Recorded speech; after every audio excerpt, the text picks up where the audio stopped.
Once again welcome to our academy my dear friends. हम लोग part 6 तक चर्चा कर चुके थे। अब हम लोग आगे बढ़ रहे हैं पार्ट 7 की ओर। ध्यान से समझिएगा चीज़ों को, बड़ा ही आसान और बड़ा ही सुसज्जित तरीके से। पहले इस पार्ट को समझने के लिए हम लोग कुछ बातें करना चाहेंगे, उस बात को ज़रा सा आप ध्यान दीजिएगा।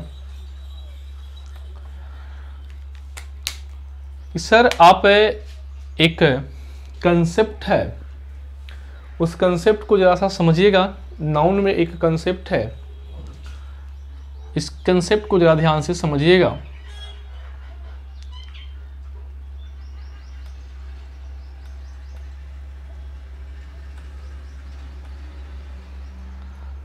अवध से पहले, इस कंसेप्ट का मतलब क्या है?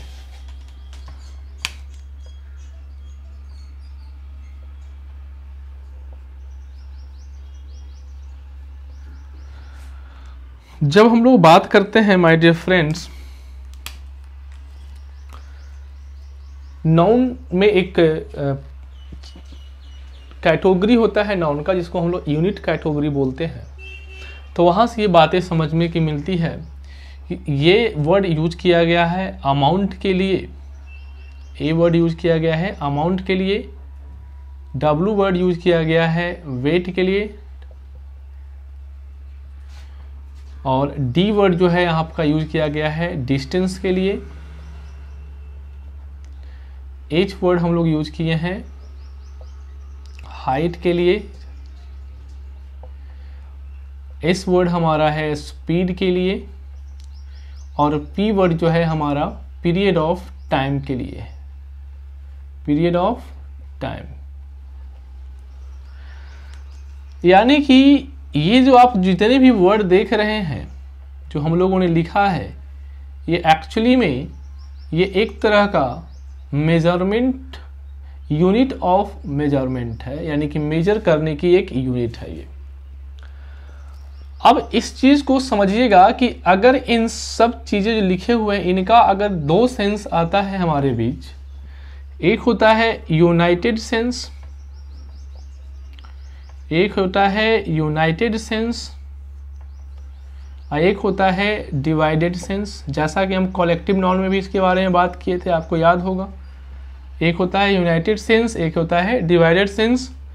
और अगर हम यूनाइटेड सेंस की बात करते हैं माय डियर फ्रेंड्स, तो वहाँ पर हम लोग सिंगुलर हेल्पिंग वर्ब का प्रयोग करते हैं, और अगर हम लोग डिवाइडेड सेंस की बात करते हैं तो प्लूरल हेल्पिंग वर्ब का प्रयोग करते हैं। ये बातें आपको समझनी है। अब इन सबों को जैसे हम अमाउंट बोलते हैं, वेट बोलते हैं, डिस्टेंस बोलते हैं, हाइट हो गया, स्पीड हो गया, पीरियड ऑफ टाइम हो गया, ये मेजरमेंट का एक यूनिट है।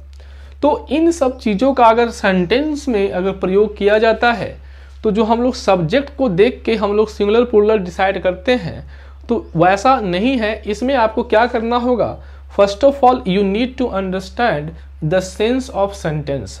सेंस ऑफ सेंटेंस कहने का मतलब क्या हो गया कि अगर इन वर्डों का यूज किया गया है उसमें, तो आपको वहाँ सेंस ऑफ सेंटेंस समझना होगा, तभी जो है वहाँ पर आप सिंगुलर या प्लूरल वर्ब का प्रयोग करोगे। Did you understand? इस कंसेप्ट का प्रयोग हम लोग एक्टिव पैसिव में करते हैं, और एक्टिव पैसिव में करके सब्जेक्ट और ऑब्जेक्ट के नाम पे आपको क्या करता है, वो चीज़ें जो है वर्ब को लेकर उलझाने की कोशिश करता है। तो इस बात से आप ध्यान में रखिएगा।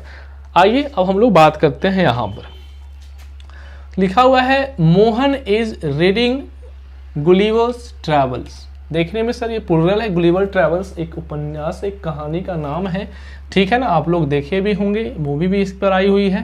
तो क्या हो गया, हम लोग गुलिवर ट्रैवल्स, आप क्या लगाओगे? इज ही लगाओगे ना। इज अब वर्ब का कौन सा फॉर्म है? चौथा फॉर्म है। इसके साथ आप क्या लगाओगे? वी का wing, wing, red, by, Mohan. ये एक नॉर्मल सा क्वेश्चन था जिसको आप लोगों ने समझ लिया। नेक्स्ट क्वेश्चन हमारे पास है public. Public have donated the 30,000 rupees, 30,000 rupees. अब इस चीज़ को ज़रा ध्यान से समझिएगा माय डियर फ्रेंड्स कि यहाँ यूज किया गया है 30,000 रुपीज़। 30,000 रुपीज़ जो है यहाँ पर देखिएगा ये अमाउंट है, पैसा की बात किया जा रहा है, तो इस यूनिट के अंतर्गत आता है। अब देखना है कि इसका यूज कैसे किया, जो कि ये जो अमाउंट है ये हमारा ऑब्जेक्ट है, ये सब्जेक्ट के रूप में काम करेगा। तो यहाँ वर्ड किया गया है डोनेटेड, यूज किया गया है वर्ड क्या यूज किया गया है? डोनेटेड। देखिए किस तरह से एक्टिव पैसिव आपको उलझाता है, ये डोनेटेड वर्ड यूज किया गया है। तो डोनेट करने का मतलब क्या हो गया कि जब आप पैसा दोगे, डोनेट करोगे, तो इकट्ठा दोगे या अलग अलग दोगे? इकट्ठा दोगे ना। जब इकट्ठा दोगे तो कौन सा सेंस आ रहा है हमारे पास? यूनाइटेड सेंस आ रहा है। यानी यूनाइटेड सेंस आ रहा है तो यहाँ पर क्या हो जाएगा? यहाँ पर आएगा हमारे पास 30,000 रुपीज। अब यहां पर आपके पास ऑप्शन में दे देगा हैव और हैज, और चूंकि आप जान रहे हो कि ये हमारा क्या है, वर्ब का तीसरा फॉर्म है, तो यहां विन का प्रयोग करोगे आप, ठीक है ना। और उसके बाद क्या हो जाएगा? Donated by the public, by the public. आप पब्लिक को नहीं भी लिख सकते हो, चूंकि ये जनरल डूअर है। जनरल डूअर आप नहीं लिखते हो जनरली, अब लिख सको या नहीं लिखो, कोई दिक्कत नहीं है। अब यहाँ पर देखना है माय डियर फ्रेंड्स कि जो डोनेट किया गया है, ये वर्ड डोनेट आया है, तो डोनेट आप जो है 30,000 रुपीज़ को इकट्ठे कर रहे हो। जब इकट्ठे कर रहे हो तो आप यूनाइटेड सेंस दे रहे हो, इसलिए यहाँ पर क्या हो जाएगा? हैज़ विन का प्रयोग किया जाएगा। यहाँ किसका प्रयोग किया जाएगा? हैज़ विन का प्रयोग किया जाएगा। यानी 30,000 rupees has win donated by public. Public आप लिखो या ना लिखो, चूंकि पब्लिक एक जनरल डूअर है। वैसे भी आप जानते हो कि एक्टिव पैसिव में हम लोग डूअर इंपॉर्टेंट नहीं होता, एक्टिव पैसिव में हमारा क्या इंपॉर्टेंट होता है? हमारा वर्क डन इंपॉर्टेंट होता है, हमारा ऑब्जेक्ट इंपॉर्टेंट होता है, जो ऑब्जेक्ट आप पहले मेंशन कर चुके हो, ठीक है। आगे देखिएगा, यहीं पर एक छोटा सा एक चेंजिंग आप करके हम आपको समझाएं कि यहीं पर अगर डोनेटेड वर्ड है लिखा हुआ, और डोनेटेड वर्ड की जगह पर यहीं पर क्या लिखा हुआ रहता है? डिस्ट्रीब्यूटेड। समझिएगा ध्यान से, यहां पर रहता है डिस्ट्रीब्यूटेड। अब समझिएगा, जब हम डोनेटेड वर्ड को हटा के अगर यहाँ डिस्ट्रीब्यूटेड वर्ड लिख देते तो देखिए सेंस क्या हो जाए? अब डिस्ट्रीब्यूट किया जा रहा है मतलब कि अलग अलग क्या किया जा रहा है? डिवाइड किया जा रहा है, यानी कि सभी को डिस्ट्रीब्यूट किया जा रहा है, मतलब कि अलग अलग किया जा रहा है। और जब अलग अलग किया जाएगा उस सेंस में, यही क्वेश्चन में यही चीज लिखा हुआ है, वहां पर फिर आप क्या करते? अगर यहाँ पर वर्ड डिस्ट्रीब्यूटेड होता तो डिस्ट्रीब्यूटेड वर्ड के लिए यहाँ पर क्या करते आप? फिर यहाँ पर हैव विन का प्रयोग आप करते, ना कि हैज विन का प्रयोग करते। ध्यान से समझ रहे हैं बात को? ये देखिए कितना इंपॉर्टेंट बात है, किस तरह से वर्ड से ही आपको बच्चे को आपको घुमा सकता है, आपको एक्टिव पैसिव में गलती न करवा के आपको यहां पर गलती करवा देगा। यानी हर एक पहलू को हम लोग को समझ के चलना होगा, ठीक है। आगे देखिएगा क्या लिखा हुआ है? लिखा हुआ है सी कवर्ड 30 माइल्स। सी कवर्ड 30 माइल्स। सब्जेक्ट हो गया, वर्ब हो गया, ऑब्जेक्ट हो गया, सिंपल सा है। यही हमारा 30 माइल्स क्या हो गया? डिस्टेंस को शो कर रहा है। अब देखिए 30 माइल्स कवर कर रहा है, तो 30 माइल्स कवर करने का मतलब क्या हो गया कि यहाँ पर एक यूनाइटेड सेंस में लिया जा रहा है, क्योंकि माइल्स जो कवर करने का जो डिस्टेंस है, तो डिस्टेंस का कोई मीडियम नहीं बताया गया है कि बस से किया कि 2 मीडियम से किया, यानी कि हो सकता है किसी मीडियम से किया होगा उसने। Did you understand? तो यहाँ पर क्या हो जाएगा? यहाँ पर हम लोग सिंपली क्या लिख देंगे? 30 miles was covered by her। Simple हो गया। उसके बाद क्या लिखा हुआ है? राज सेव्ड 4 आवर्स। राज अगर 4 आवर्स सेव्ड कर रहा है, सेव्ड करने का मतलब क्या हो गया? सेव कर रहा है 4 आवर्स को, तो यहां पर यूनाइटेड सेंस की बात किया जा रहा है, तो फिर से यहां पर क्या हो जाएगा? सिंपल सा 4 आवर was saved by राज। यानी इस कंसेप्ट को बहुत ही ध्यान से रखिएगा। उसके बाद क्या है हमारे पास? Reena divided the money. देखिएगा, रीना डिवाइडेड दी मनी। अब माय डियर फ्रेंड्स यहां समझिएगा बात को कि मनी जो है हमारा फिर से एक अमाउंट, अब वर्ड यूज क्या किया गया है, डिवाइडेड यूज किया गया है, यानी कि डिवाइडेड वर्ड से ही डिवाइडेड सेंस आ रहा है। तो अब यहां पर क्या हो गया, मनी जो है हमारा, द मनी जो लिखा हुआ है वर्ड द मनी, अब यहां पर क्या लगाइएगा, वाज लगाइएगा या वर लगाइएगा, क्योंकि आप हमेशा मनी को क्या मान के चलते हो, सिंगुलर मान के, अनकाउंटेबल मान के चलते हो। अब यहां पर देखिए सेंस में कैसे आपको उलझा रहा है। तो द मनी वाज और वेयर डिवाइडेड बाय रीना। तो आपको एक चीज कंफर्म हो गया होगा कि यहां पर मनी जो है डिवाइडेड सेंस में यूज किया गया, इसलिए यहां पर मनी के साथ वाज लगा के क्या लगाएंगे, वेयर का प्रयोग करेंगे। यानी कि इन चीजों को आपको समझना है कि किस तरह से जो है सेंटेंस हमें जो है उलझाता है।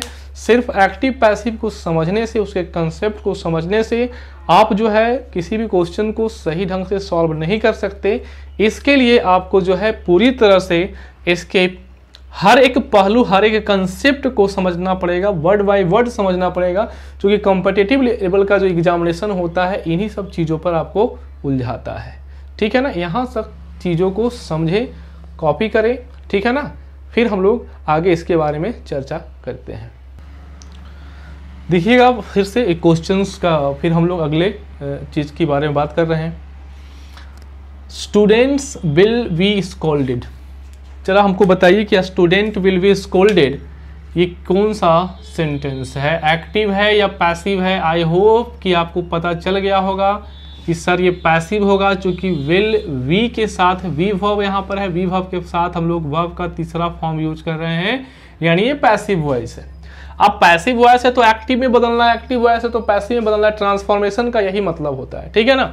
तो यहाँ पर आप एक चीज बताओ कि वर्ड यूज किया गया है, स्टूडेंट्स यूज किया गया है, आप यहाँ पर डूअर किसको मानोगे।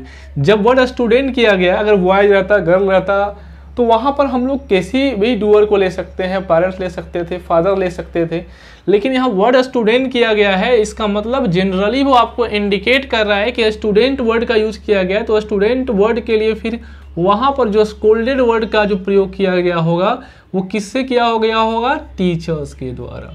तो यानी कि यहाँ पर जो आपका जो डूअर है वो कौन है, टीचर। यानी क्या हो जाएगा, द टीचर। अब विल बी है, विल बी, तो यानी क्या हो गया, फ्यूचर इंडेफिनिट टेंस में होगा, तो टीचर विल क्या हो जाएगा, स्कोल्ड। फ्यूचर इंडेफिनिट का क्या होता है, V1 लगता है ना विल के साथ, द टीचर विल स्कोल्ड दी क्या हो जाएगा, स्टूडेंट्स। यानी यहाँ पर हम लोग डूअर को समझ गए, स्टूडेंट से हमको हिंट्स मिला कि यहाँ पर जनरल डूअर है वो क्या होगा, हमारा टीचर होगा, इस वर्ड से पता चला। नेक्स्ट हमारे पास क्या है, यहाँ पर वर्ड जो यूज किया गया है, लिखा हुआ है नीडी। नीडी समझिएगा इसको, सी हैज हेल्प द नीडी। अब ध्यान समझिएगा, इस सब्जेक्ट हो गया हमारा, ये हमारा क्या हो गया, वर्ब का पार्ट हो गया, ये हमारा ऑब्जेक्ट हो गया। अब देखिएगा यहाँ पर क्या यूज किया गया है, नीडी यूज किया गया है, यानी द नीडी क्या है, द नीडी, द नीडी। अब यहाँ पर आपके पास हम ऑप्शन दे रहे हैं, हैव बीन या has been, helped, helped by her. चलिए बताइए क्या होगा, द नीडी हैव बीन या हैज बीन। आई होप कि आप समझ रहे होंगे क्या होना चाहिए, हैव बीन या हैज बीन। चलिए मैं आप लोग के बातों को मैं सुन रहा हूं, यहां से सुन रहा हूं। आप बोल रहे हैं कि सर यहां जो नीडी है ये एडजेक्टिव है और एडजेक्टिव के पहले आर्टिकल द का प्रयोग किया गया है।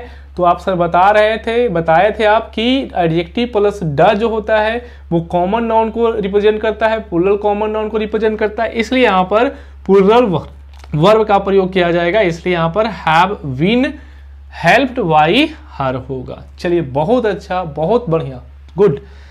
अब एक सेंटेंस है, Rakhi does not know this person.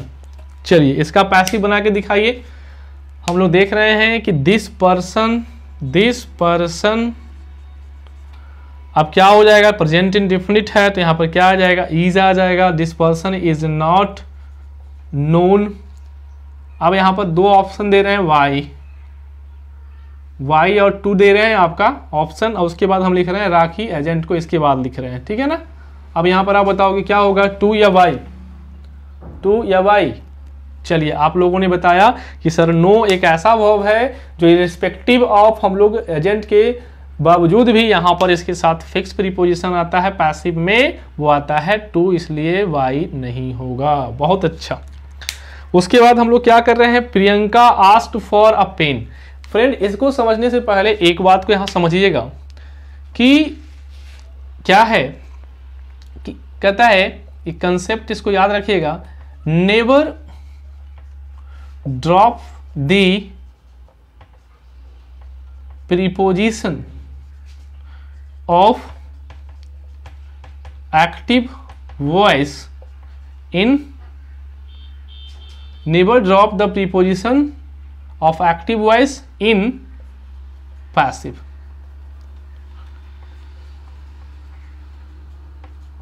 in passive voice एक बात याद रखिए कि पैसिव वॉइस के में जब पैसिव वॉइस में आप चेंज कीजिएगा तो आप कभी भी प्रीपोजिशन को ड्रॉप नहीं कीजिएगा, यानी प्रीपोजिशन को सेपरेट मत कीजिएगा। यहाँ पर देखिए एक्चुअली में क्या है, ये जो आप देख रहे हैं आस्क फॉर जो है हमारा ये फ्रेजल वर्ब है, यानी कि इसको आप आस्क फॉर का मतलब होता है क्या होता है, मांगना होता है। यानी कि अगर इसको यहाँ से सेपरेट कीजिएगा तो ये क्या करेगा, मीनिंग को डैमेज कर देगा। दैट्स वाई आप इसको नहीं अलग कर सकते हैं। आस्क फॉर व्हाट का यहाँ आस्क फॉर किया तो आस्क फॉर के बाद यहाँ पर क्या आ रहा है, अ पेन, तो यानी अ पेन क्या हो जाएगा आपका और सब्जेक्ट बन जाएगा। अ पेन आस्क फॉर है तो यहाँ पर वर्ड आ जाएगा ना, a pen asked for, ask for तो इसके साथ रह गया, और उसके बाद आप जो प्रीपोजिशन लगा रहे हैं वो प्रीपोजिशन आप लगाइएगा by Priyanka, by Priyanka. A pen was asked for by Priyanka, ये ध्यान में रखिएगा, कभी भी उसको ड्रॉप नहीं करना है। दूसरा क्वेश्चन क्या है, Khushboo has looked after the baby. Khushboo has looked after the baby. अब जरा ध्यान से देखिएगा, तो बेबी यानी क्या हो गया, द बेबी हैज विन, क्या यहां पर सेपरेट करेंगे प्रीपोजिशन को पैसिव वॉइस का। अभी क्या मैंने बताया, नहीं करना है, कभी नहीं करना है। नेवर वर्ड का यूज किया गया, नेवर, क्योंकि वो क्या करेगा, मीनिंग को डैमेज कर देगा। लुक आफ्टर का मतलब क्या होता है, देखभाल करना, यानी कि the baby has been looked after, उसके बाद वाई क्या हो जाएगा, खुशबू, है ना। ठीक है, तो हम लोगों ने एक कंसेप्ट सीखा कि जो हमारा पैसिव वॉइस में, जो एक्टिव वॉइस में जो हमारा प्रीपोजिशन है, जो वर्ब के साथ जो प्रीपोजिशन है, उसको हम कभी भी सेपरेट नहीं कर सकते, उसको अलग नहीं करते, वो जैसे है वैसे लिखते हैं। अगर उसको सेपरेट करते हैं तो वो क्या करेगा, मीनिंग को डैमेज कर देगा। दैट्स वाई वो जैसे है वैसे, और बाकी जो हमारा जो रूल्स है, बाकी जो उस रूल्स को हम लोग फॉलो करते हैं। माय डियर फ्रेंड्स, आज के लिए इतना ही। चलिए हम लोग फिर आपको जो है, जैसे जैसे हम लोग आगे बढ़ रहे हैं, हमारा जो लेवल ऑफ जो अंडरस्टैंडिंग है आपको बढ़ते जा रहा होगा। आप देख रहे होंगे कि हर एक क्वेश्चन के सेट में हम लोग कुछ ना कुछ नया चीज़ सीख रहे हैं। तो इस तरह से आप लोग को समझना है, और धीरे धीरे हम लोग जैसे जैसे आगे सीरीज में बढ़ते जाएंगे, आपको एक्टिव पैसिव का बहुत सारे बातें जो है मतलब कि सीखने को मिलेगा। देखते रहिए, आप लोग घर पे रहिए, सुरक्षित रहिए। धन्यवाद।